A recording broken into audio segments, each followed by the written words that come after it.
Hey everyone, I'm so excited to show you how to use our digital wedding budget template. If we haven't met yet, my name is Morgan and I'm a wedding photographer based in Wisconsin. My partner Ryan and I shoot all of our weddings together and we love helping our couples plan for their wedding days. We've gathered as photographers hundreds of tips that we love to share with our couples, and now we're sharing them with you too. Now Ryan's really good with a spreadsheet, so we've put his skills to good use. The budget tracker is the first of our planning tools that we're releasing, and in this video I'm going to walk you through how to use it and what it can be used for as you're planning your wedding. To get your copy of the budget tracker, you just have to enter your first name and your email address into one of our forms. You'll get an email from us that has a button in it to get your copy of the wedding budget tracker. It will direct you to a page from Google Sheets that looks just like this, and all you have to do is click Make a Copy. Once you make a copy, this is your copy to keep. You're in and you can start tracking your budget. The first thing I would do is, you can leave the name if you want, but I would change it and name it whatever you would like.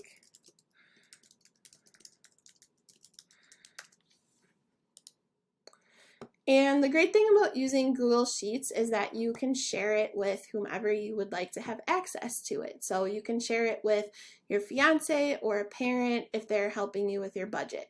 So you'll click this share button in the top right corner, and you can just add their email address, or you can copy this link and share it with them. And then once you add their email address, you'll have the option to make them an editor. Click done and it will send them an invite so you can start sharing your spreadsheet. And then, since we've done the hard work for you of setting the spreadsheet up, you can just start plugging in your numbers. Make sure the first thing you do is put your total budget in the top left box here.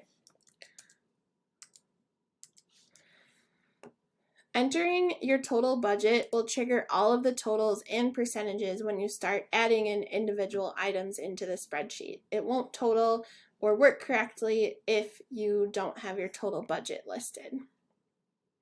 Then you can just plug and play. We've put columns for obviously the price of a vendor, any extras or add-ons that you might consider, like with your photographer if you decide to add on extra hours of coverage later, and then a tip if needed for vendors, so even your tips can be counted with your budget and you're not thrown off on the wedding day because those can add up pretty quickly.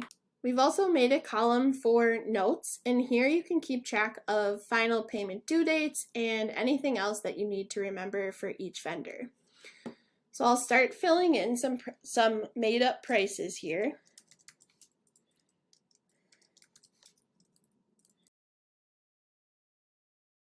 Once you fill it all in, you'll see a breakdown of expenses over here on the right hand side. This will give you a good idea of where you're spending the most money. My advice here is to make sure your top expenses line up with your priorities. Of course, there are some vendors that you're always going to spend more on, like you'll likely spend more on your reception venue than you will on your hair, even if hair is a top priority for you. But you will spend more money on the best, most reliable vendors, so make sure that lines up with the priorities that you have for your wedding day. Now this tracker is great for a number of things. You can use it whether your budget is $5,000 or $50,000. So first, if you don't even know what your budget is, you can simply start to play around with numbers. So here, for pretending that I'm not exactly sure how much I need to spend, I plugged in $20,000 and then plugged in numbers for all of the vendors that I would like to have included in my wedding day. You'll be able to see what it adds up to, and then you can make changes from there. If you need to cut the budget in certain areas, you can play around with those numbers. Like you might decide you are going to DIY something to save money, so you can cut that vendor completely or just reduce it significantly. Now, if you do know exactly how much you have to spend, let's say the $20,000, you can pre-fill in these numbers for these vendors. This will help you set boundaries before you even start reaching out to vendors. If you know what your max budget is for each category, you can automatically eliminate or include certain vendors that you find in your search. And if you're already well into planning and you have vendors booked, you can use this to see where you're at. A lot of little expenses add up as you get closer to your wedding. So this is a great tool to use to see how much you've spent, how much you have tied up in your final payments, and how much you have left to spend for tips, extra add-ons, and things like that.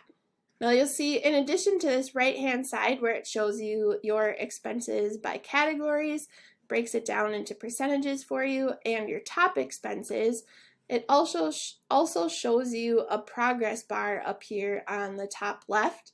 So as you plug in numbers, it shows you how much you've spent or have allocated so far and how much you have left to spend. If you put in something that takes you over budget, it'll turn red. And then you can see here too visually with a progress bar.